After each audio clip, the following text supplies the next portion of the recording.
Welcome to the after party. Hopefully, we're giving people time to hop on in into this YouTube, Facebook, wherever you watching from. Hopefully, you enjoyed that discussion. I know I did. Pastor Jay really brought a lot of information, taught me some things that I probably never knew about. Very good standpoint, especially from manhood. And it was Father's Day this month. I call it Father's Month because I like to try to celebrate it, but my wife, she give me Sunday, and that's it. But man, I'm thankful for everybody that was able to jump into the after party. So do me a favor. This is Brown Everywhere, Pastor P. They allow us to share this platform with them. So thank you all. And if you are joining in as a young adult, we do have a ministry. It's called Pivot. So do me a favor, text Pivot, P-I-V-O-T to 27636. Again, P-I-V-O-T, Pivot to 27636, and you will continue to get the links to all this information that we have, everything that we're doing, the content, the events, because we're trying to bring young adults back in to the room. But real quick, I'm gonna let everybody introduce themselves that's on this after party panel, and then we'll jump right into some questions that we already got that came in a little bit earlier, and we'll keep this discussion going for a little while. So we'll start with the top right corner. I think that's you, Pastor Leroy. Good evening. Just want to say, hey, I'm Leroy Davenport from Starkville, Mississippi, originally from the Greenville Delta. I get the privilege of pastoring the 16th session Missionary Baptist Church here in Starkville. So if you're ever in this way, feel free to stop by our doors. Good to be here. How y'all doing? I'm Markel Crawford, Youth Young Adult Pastor at Standard Service Ministry. Just glad to be back on here with y'all. And I just hope that y'all got something from this conversation. Hi, I'm Gabby, and I am not a pastor. I'm just Gabby. It's nice to be here. What's up, everybody? I'm Pastor Charles Deloach, third college pastor at Brown. So good to be here again. Yes, sir. So thank you everybody that's tuned in. So like I said, hopefully you all are coming on in. Please pour in your questions, send them on in. Gabby is gonna answer all of the questions tonight.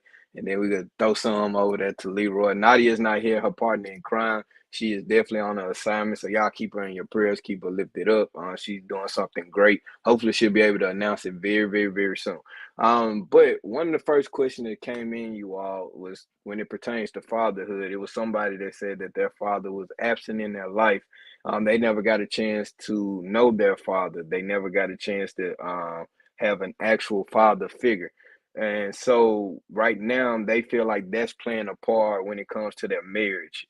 They feel like they can't show up in their marriage because of their father not being there for them. So they don't know what it looks like to be a husband or a father, or because I guess at this moment they're trying to say that hey, they want to be a better man, but they feel like they missed out on that aspect of seeing better men around them. So how do we encourage their brother or sister that sent that in anonymous? So I think the easiest way is to point them back to the Bible. I know we call God Abba, we call God our Father, but a lot of the times we try to point people to all this outside stuff. We try to point them to all these other different resources, but the perfect example of a man, the perfect example of a father, perfect example of a husband is Jesus. And so I think that what we ought to do first and foremost is just point them back to the Father. And then once we do that, I do believe that just like we were talking about in the conversation, like whatever God has for you, it gotta happen. So eventually you'll run into a father figure, in the flesh to show you how to, do that and take up their role, in the flesh. So, but I think first and foremost, we ought to be pointing people back to the word and pointing people back to who God is, and then go from there.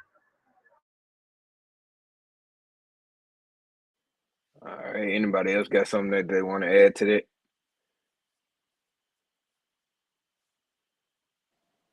I'll kind of piggyback off of that. I think, it's a valid question and just thing thoughtful.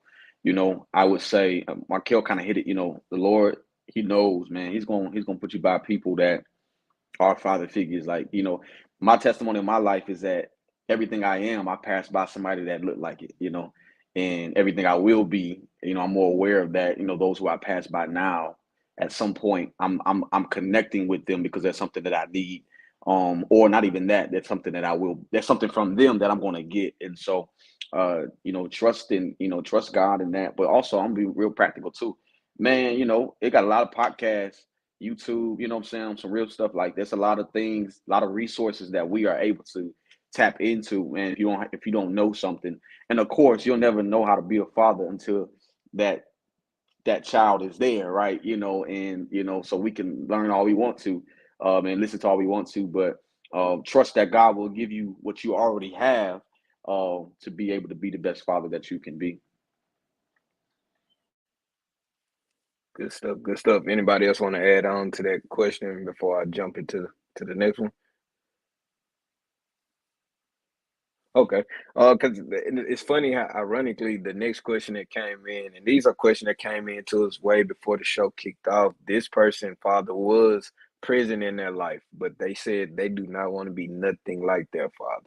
And so when they grew up in the house, having a father that was in the house, and you remember if you watched the beginning of the think tank, I think we mentioned where a father can be in the home but still be absent.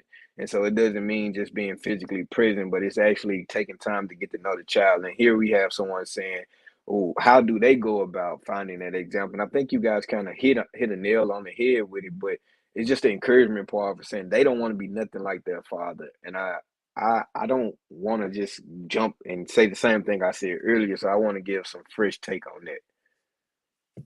Yeah, I'll just add, just be what you need. And so when we watch a person, the person can teach us what to do or what not to do. And so those things that you don't want to be the opposite of that. And then also find you a good model. And so we've always been told don't be a copycat, but Pastor Black would always say, there's nothing wrong with copying a good cat. So find that role model who you can pattern yourself after, who you can go to and ask for questions. Find your mentor. And so I try to find a mentor in everything that I do. The way I have someone I can call, text, and just hit them up. When I find myself struggling in certain areas. So find that person you can talk to. Find that person who is doing fatherhood like you want to be. And then, like we said just a little while ago, follow up with the Bible. With the Bible, God is our Father. Those characteristics that He gives us: being forgiving, being loving, being patient, being nurturing, being developing, making sure that we spend that time, making sure that we prioritize fatherhood. So be what you need. So can I was gonna throw this part in there also because I'm my thing is also I want to make sure if this person isn't a believer, also I just want to put that out there too. If they're not a believer and they don't read the Bible, they have no encounter with Jesus Christ, they also how do we, take them in and give them that encouragement as well? Because I know, we're speaking from a Christian standpoint, but I also want to make sure if they're not a believer, how do we work them in there too? Yeah, that's a good point and something to think about, because it is a reality that not everyone is a believer.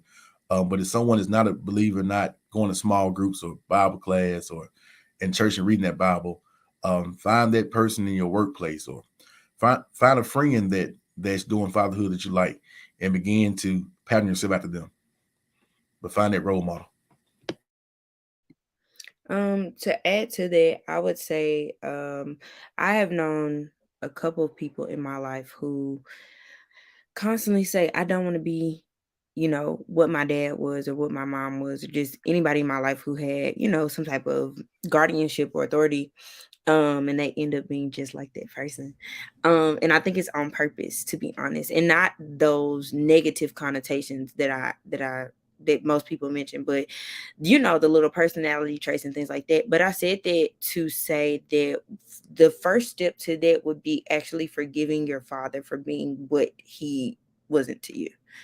Like, I know a lot of times we expect so much from people, and like I mentioned in think tank, like, we expect stability and protection from our father, and when we don't get that, we feel a little lost. You know what I'm saying? So I think really taking the time to and the effort, because it takes effort to forgive somebody who, you know what I'm saying, you expected to be there for you and to do the things that they were quote unquote supposed to do for you, essentially. So I think it all starts with forgiveness. And if you don't know really how to forgive, and you might not be a believer, you know what I'm saying, just start with releasing, like literally letting things go bit by bit and piece by piece, in order to have peace in your life when it comes to that situation. And going back to what Pastor Leroy said, really finding an example. We all need mentorship in some way, shape, form, fashion, capacity. It's very important. In each sector of our lives, we need someone who knows what we don't know, who sees what we don't see, who, you know what I'm saying, has experience. So do your best to connect with, you know, the person that you see these qualities that you would like to have. And pray for them. Like if you are a believer, a lot of the children are saying manifesting, whatever that means, you know, speak that into existence and say, you know, I this is what I want to see in my life. Like this is, you know, these are the qualities I want to have, and God will literally send people each and every time when you need something. Like he will send it, and he might not send it how you think it should come, but it'll come how it's supposed to. So yeah. Yeah, I like that. And what you said about mentorship is very, very important. No matter if you're a believer or not a believer, mentorship is very important. I have a saying: "Show me where you want to go, and I'll show you somebody that's been there." Show me where you want to go, and I'll show you somebody that's been there. But the truth is, when it comes to parenting, me as a father, I can definitely testify to. I remember my mom telling me something that stuck in my head, and I now know. And better yet, it's helped me be able to forgive my parents for things that I probably didn't agree with them on, and being a parent. My mom, I remember my son being in the NICU and I was holding him. And I'll be honest with you, I was scared to hold my son because in my mind, this fragile thing in my hand, I'm like making sure I'm holding him right. You know, you got to hold the head a certain way, make sure, you know, you got to support him. And so in the back of my mind, I'm like, man, I don't know what I'm doing. And my mama tapped me on my shoulder, and I remember these words vividly. She said, "There's no playbook to being a parent. There's no playbook to being a parent. You learning as you go." And literally, that's really what this life is. And some parents, they only know what they know. And so because they only know what they know, sometimes they're gonna make mistakes because they don't know what they're doing. We don't know exactly what we're doing, but we do our best with what we got, and we try to, you know, make sure that our child is in the best hands, or we try to make sure that we're supporting our child as best as possible. We try to make sure that we're giving our child wisdom. But the truth of the matter is that sometimes we just are going with the wind, you know what I'm saying, and hoping that we're doing a good job. Now, we did see some things our parents did, like Gabby said, and you're like, nah, that's something I'm not going to do. But you end up finding yourself doing exactly those things that you said you wasn't going to do, or you become that person. And I think that comes, again, like you said, it's something that you strategically try to get away from, but it sometimes just become DNA, you know? And so that's why sometimes you have to be able to forgive and give grace to your parents because, you know, at the end of the day, they still human, you all. Like I always use that. They're still human. It seems like they're pros at it, but they're still human. So nah, I just wanted to make sure I put that part out there. I'm glad you said that everybody needs mentorship. And I think that's what it looks like when you have a father. That's what a father figure looks like, that mentorship. But any questions out there? Don't want to just use all the questions that I got over here. Any other questions that have been put up out there? And if you guys got some questions too, please throw them out there for us. Let me see. Let me see. Anybody on the panel, anything stood out that you want to hit on again as well? Anything you heard from the discussion?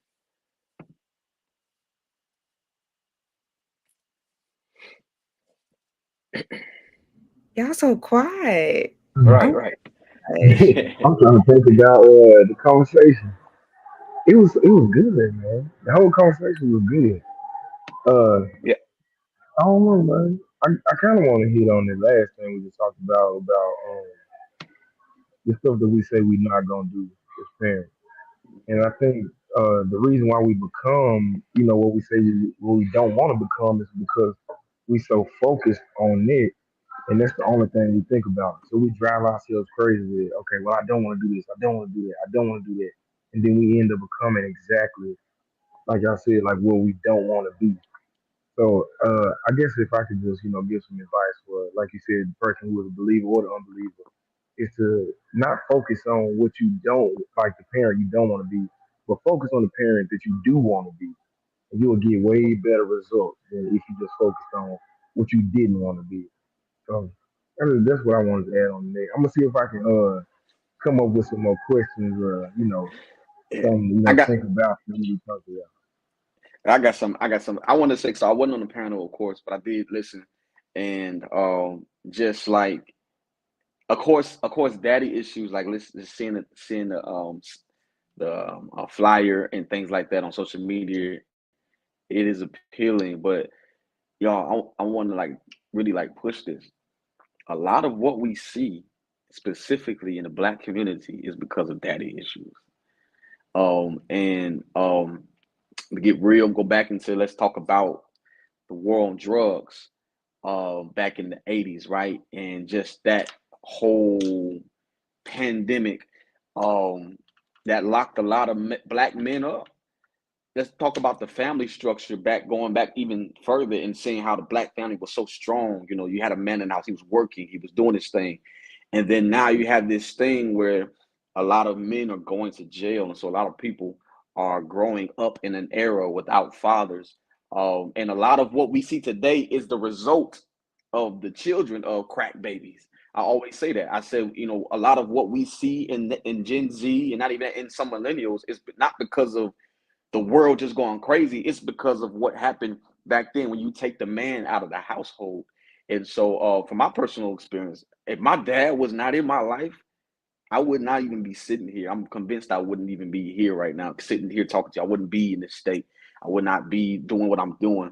My father had a huge influence on my life, still does to this day. I call him probably 3 times a week. Like that's like my best friend, and and so like just that dynamic to me, I can't imagine if he wasn't in my life. And so if he wasn't in my life, I see like on the back end of how why people react a certain way at 8 years old, why they act out in class, and why they turn out to be the way they are is because of that lack of that fatherly figure. I think it's a big deal. I just want to speak to that for sure because think about it, like a lot of trauma that a lot of people have stirred back from their childhood always, and even it comes from how they were parented, like how their parents were able to go about certain things. And so I just talking to just even for me personally, I've been talking to my therapist about it, just kind of going back to this thing, certain things. Nobody's parents are perfect, and nobody's parents did their thing the perfect or right way. Everybody had their own way. Now there are some ways that just shouldn't happen, right? But ultimately, our parents only did what they know to do, right? And what they saw. And so of course that allows you to understand certain things. But now daddy issues is big, and Javon was kind of talking about how just the dynamic of that stuck out to me, the dynamic of him just, seeing a lot of people who are not doing what he was doing, having kids, and he couldn't even have one. And so like just it makes you question yourself, but not even that. It makes you really like, hey, like I want to be a good father. I hope someday be a good father so that I can, my mindset is so that I could create a ripple effect in this generation, and that hopefully that I could put something in them that I didn't get. And so we experience so much that we don't even realize that come from our parents, good and bad, um, good and bad, right? And so that's why I want to kind of speak to. I don't know if there's another question came in or not. Go ahead, Fluid, because you was No, gonna no, say. no. Um, I think this conversation in general, combined with everything that is going on in America right now, makes you think about how important it is to have a father. Mm, Um, yeah. like even the enemy himself knows the importance of having a father and the structure that it brings. Like a father is sort of the foundation of the family.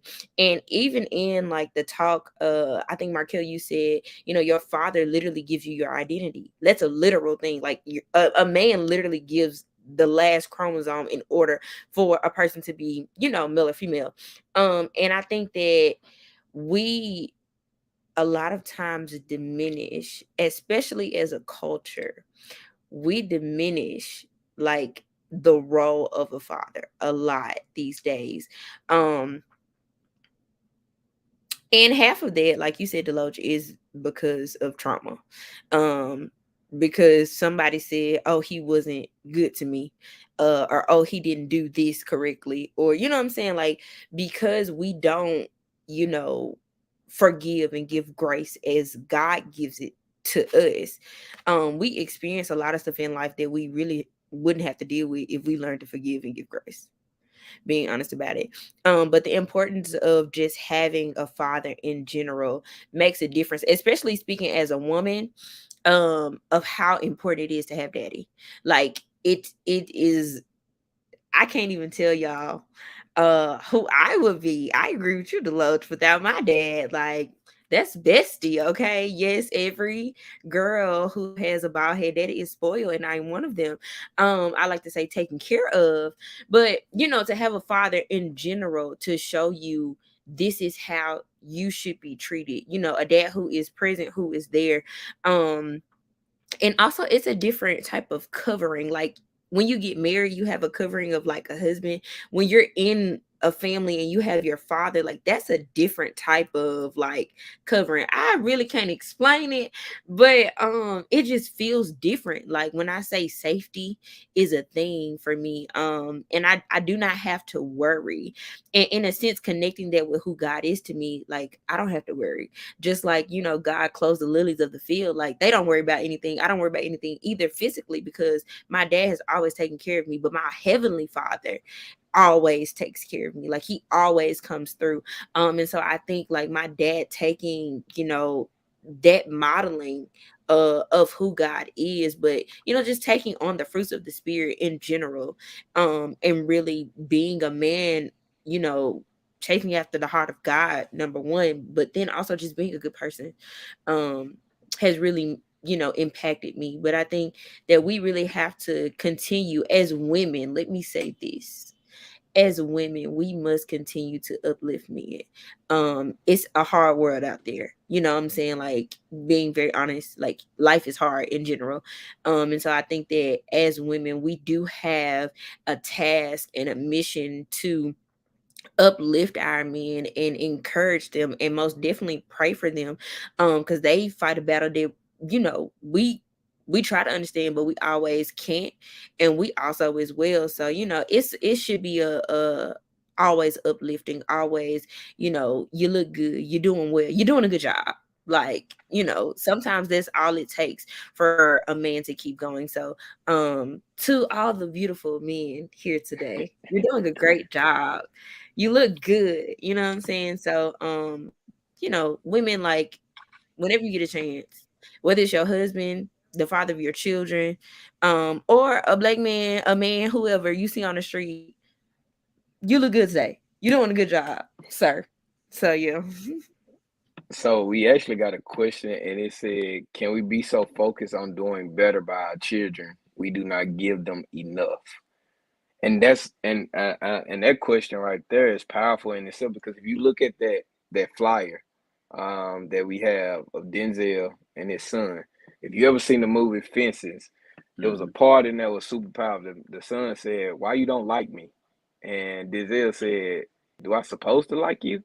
Like I do everything I do for you, not because I like you. I do it because it's my duty. It's my job to be your father." And so I think a lot of roles of father was just provide, but it was Mhm. never like, hey, pour into my child too. And so that's one thing I'm thankful that I did have a father that would pour into me. But as a father, also when we go back to our heavenly father, he's pouring into me the more I get closer to him, the more I get closer to Christ.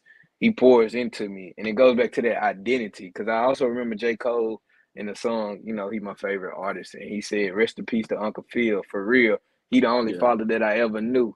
And the truth was that some people see these fathers on TV, and I hate to say Bill Cosby, but he was the father of America before all of this stuff that went down. Just be truthful. And so when people see fathers like that, they will compare their father and say, "Hey, you know, my father don't do this." Because on TV, Uncle Phil, he poured into his kid. Literally, like every time it was a lesson. He took in this child from West Philadelphia and he raised him as if it was his son. He poured into that boy. Bill Cosby, he took all his kids in, all his kids, no matter how much, which one it was, Denise, she never could get nothing right, but he continued to keep encouraging her. He kept pushing her. When she went to different world and came back, he kept pushing her. He kept pouring into her. And I think that's the difference. And to answer that question, that's what I gained from it, is that sometimes fathers neglect the idea that you got to pour into your child as well. You can't just provide and say, "Hey, I put food on the table." I like Denzel said, "I do what I do because not because I like you." Because he even went on to the point, he said, "The white folks don't give me a check because they like me. They give me my money because I do my job." And sometimes we overlook the job is not just providing, but it's also pouring. Because the first mentor a child should have should be their father. If I'm being totally honest, the first mentor a child should have should be their father, no matter if it's a boy or a girl. It should be a father, because when it comes to that daughter, if the father is a mentor to his daughter, she would know what it looks like when a man's supposed to love her. She won't question what love looks like. She would know Yeah. exactly what love is supposed to be. She won't say, "Hey, well, is it loving you smacking me across my head, or is loving me taking me by the hand and making sure I get home safe, or making sure you check up on me and things of that nature, and you continue to see me grow." Or when it comes to us, boy, being a father, you know, as a mentor, if my son fails, he cries, it's not just saying, "Hey, you're not a man because you hurt," you know. And sometimes I have to catch myself, like I always say with my son when he's crying, I be like, "Boys don't cry, man up." And then I realized that, is that really the right way of pouring into my son? Or am I just telling him something? Am I communicating it in the correct manner? So I guess to even open that question up more, fathers, we have to do a better job of communicating. Even to the people that are not fathers yet, when you become a father, you have to be able to communicate better to your child, because the way they will receive it, if you give it into them in a certain way, they won't be able to comprehend it. Uh, I don't know how much time we got left, but I just wanted to share like a little quick story. And I apologize if there's noise in the background, kind of loud, so y'all forgive me. But before I go into the story, I just want to say I think I'm gonna end up being one of them bald head daddies with a spoiled daughter. So you know what I'm saying, I'm just getting ready for it because I want a girl first. You know what I'm saying? But no, okay. So I had this friend that lived in Florida, single mother. You know what I'm saying? And had a 1 year old boy. And so we went to the beach, and her son, you know, he ain't never been to the beach. He don't know what's going on. You know, he's a 1 year old. So his mama stayed, you know, in the sand all that chilling, and I took him to the water. You know what I'm saying? And like I'm talking about, as soon as we stepped into the water, a wave came, and of course to me, you know, it's a little tidal wave. It's gonna hit my ankle, but it hit him in the face. So I feel bad. I'm like, dog, I get this girl's son out here. The water that hit him in his face. He's crying and all this. So, you know, he crying. So I took him back to his mom. And so for like the next 20 minutes or so, I just kept trying to pick him up and take him to the water, but he never wanted to get in. So finally, I picked him up and we went to the water again, and I just stood him right there in the water. And so he was crying, but I didn't pick him back up or nothing. I just kind of held his hand and just started walking. And so he was following me. So then uh he'll fall. Like it's a more way, like a little wave comes, he'll fall and he'll start crying. But I just picked him up and I said, "You okay?" And I just kept walking. And so he'll walk behind me. Then he might fall again. He'll cry, and I picked him up. I said, "Bro, you good?" And just kept walking. And so it eventually got to the point where when he would fall, he got up and then he just kind of looked at me, and then and we just keep walking. And he was good. And so like we were saying on the show, it's not a knock to single mothers. You know what I'm saying? Like if you a single mother, do what you got to do. Like I commend you, I praise you for that. But it is essential that the child got a father figure at least in their life, because just me telling him he okay gave him enough confidence to be like, okay, well I'm good, bro. Like I'm still here. You know what I'm saying? Like I can still get through this water. Ain't number one. And so I just wanted to kind of go back to, I guess, what we was talking about earlier, like what is it about a father that, or why is it worse when the father's not there? Because like you said, like a father gives a child his identity, but not only that, but a father gives a child safety, gives a child confidence. Man, it's a lot, man. Just having a father around to, like Gabby and Nadia was saying, like to affirm you. You just need somebody to affirm you. You might not think that you can make it through these ways. You might not think that you can get back up after you fall. But if you got a father that's gonna tell you, okay, you good, and keep walking with you, like that just make all the difference in the world. So it was just something about that moment that just kind of, sparked something in me. I was like, okay, like this little boy need a dad in his life. So I just wanted to share that. Oh, that's good. That's good. And as we about to wrap this up, Leroy, I'll give you this last question, man, and let you wrap us up, and then I close us out, so we can all get to it. The last question is: these conversations are very good, but how do we make them effective? And you can speak to us the daddy issue, since that's what we're talking about right now. How do we make it effective? The good conversations, but how do we make them effective? Yeah, we have to do what we're doing now. We just got to talk about our issues. So a lot of times, especially with men, we just remain silent. There was years I went with issues with my dad, and I never told him how I felt. Never told him how I felt. It wasn't until I was in seminary school and we was doing group in one of my chaplain classes. A lot of my data issues came out, and my group therapist said, "You need to talk to your dad. Write him a letter. Talk to your dad." And so we go on with what we feel on the inside, this pain we feel on the inside, and never explain it to anybody. So just talk about it. This is how we make it effective. As we talk about our issues, we're going to talk about solutions for these issues. And so getting with that person that you feel safe with, finding that common ground, talking about how you feel on the inside, and then working through those issues. That's how we become more effective. It's just like we do anything else. With any other problem in life, we talk about it, we find a solution. And so identify those issues that you have with your father. If that father is still living or is around, try to work through those issues. If they're not around, still try to work through the pain, the anger, the frustration that's there. And then, as we talked about earlier, the most important part is learning to forgive, letting go, and learning to forgive. So for me, in my situation, my issue was I grew up with a dad, but he was in a separate home than me. So he was present yet absent at the same time. Uh, but what made me realize my father being the father was that in my life now, my dad shows up every chance that he can get. Every chance he can get shows up. I pastor a church here in Starkville, and I told my dad that church guys grilling for family and friends. They have a grill. And before I knew it, my dad came down on a Saturday. He took our work, came down on a Saturday. Like I'm in town, and he drove from Greenville, Mississippi to Starkville, Mississippi with a long barbecue grill and had a friend with another grill. And my dad and his friends came down here and grilled for the whole church. My church staff didn't have to do anything. They bought the food and everything. And so I didn't see that growing up. I always yearned for that. But my dad, every chance he gets now, shows me that he's proud to be my father, and he tried to stand up. And so none of that would have happened if I just would have gave up on my dad. And so if you find yourself in those shoes too, man, accept those issues, work through those issues. But as you know better too, man, try to find those solutions. So forgiving and working through those issues. Man, I love it. I love it. I'm pretty sure if anybody got anything else, real quick before I shut it down, anybody else got anything else to say?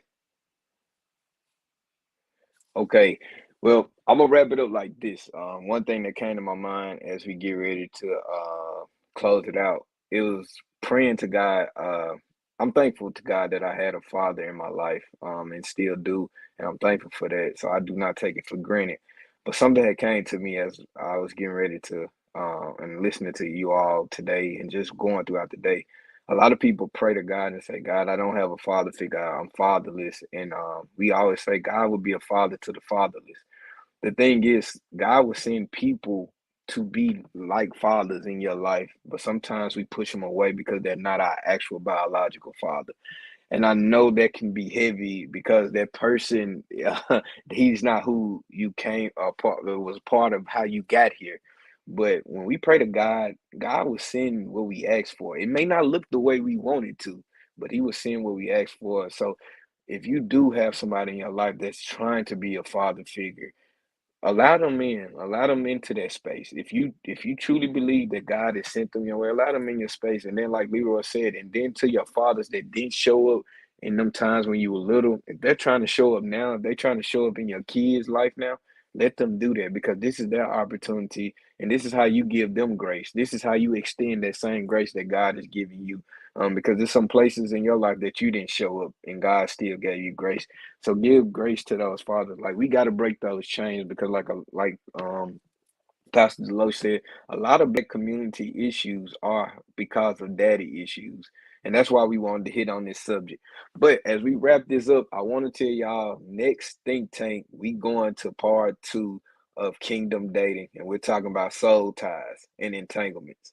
And I told y'all we was coming back with a part 2, but we had to take a little break because we wanted to make sure we hit on this subject. And we didn't know that first kingdom dating was going to light up like it did, but we coming back for part 2, which will happen in August. I mean, in July. Yeah, this June, July. It happened in July. So it would definitely. So to stay up to date, text pivot P.I.V.O.T to 27636, and our next topic will be Kingdom Dating Part 2, Soul Ties and Entanglement. May need to put Jada Pinkett on the flyer. No, I'm just playing. But hey, you all, thank y'all for tuning in with us. Thank you all for all that you do. As we always say here, stay safe and protect yourself.